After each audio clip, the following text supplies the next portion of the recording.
This morning on Born Today, Then and Now, how parents handled the baby basics years ago and how things have changed so much through the generations. Here's a family who knows all about that. Katie Peters is a mom to 2-year-old Caden and 7-month-old Avery. They're playing right now in the orange room with Dad, Drew Peters.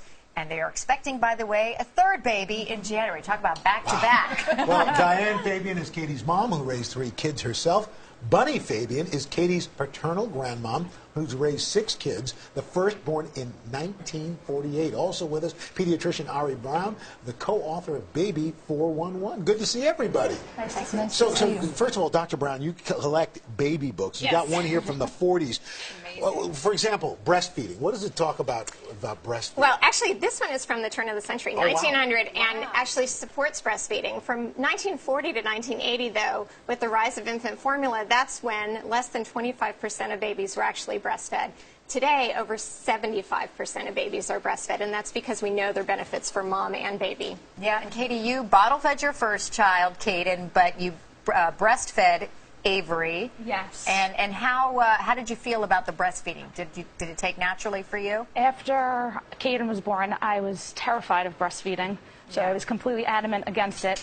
But I did feel like a hypocrite when I chose to breastfeed Avery, and I did in fact love it, so I intend on breastfeeding the next baby as well. And Diane, you bottle-fed your kids, but when you saw Katie breastfeeding, that made a pretty big impression on you, didn't it? It did. I think what I felt was, when I look back, I wished I had tried to breastfeed, but at that time it was bottle feeding. Sure. Bunny, what did you do when it came to feeding all 6 of your kids? I breastfed the first one for a very short time, Yeah.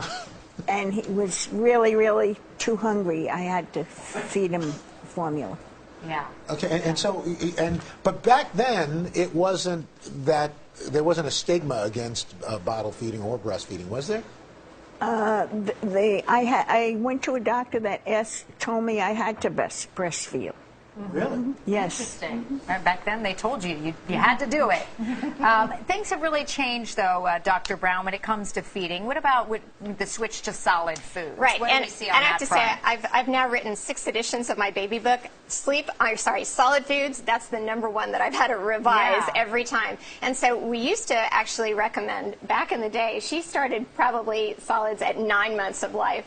She probably started less than 9 weeks of life, and that's because every parent thinks that starting solids is going to make their kids sleep through the night. I got that advice from my not mom. true. They put It's a not little true. rice cereal in Right. the bottle. Katie, did you so get much. that too? Yeah. I gotta say though, it works, but I don't know if it was just they were I think at the you right were time. lucky. I think you were Yeah. lucky. But truthfully, today we recommend that babies start between 4 and 6 months of life. And also, we actually recommend starting high allergy foods like eggs and dairy and peanut products before a year of age. Because Really? what we've learned is that starting high allergy foods earlier actually will prevent food allergies. So we've had it wrong the whole time. I was going to, Bunny and Diane, did you guys, when your kids were growing up, did you know anybody who had a peanut allergy?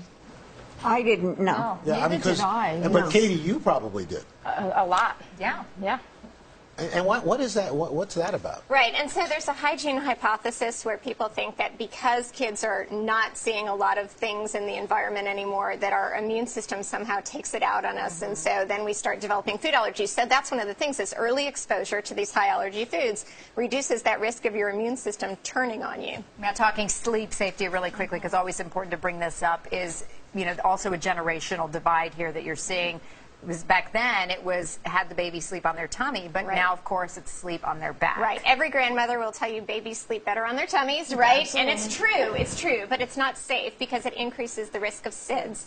The other things that also increase risk of SIDS are blankets and pillows and bumper pads, all those things we used to have in cribs. Now we recommend the naked crib, and babies should sleep on their backs. And a quick show of hands, how many let him cry it out?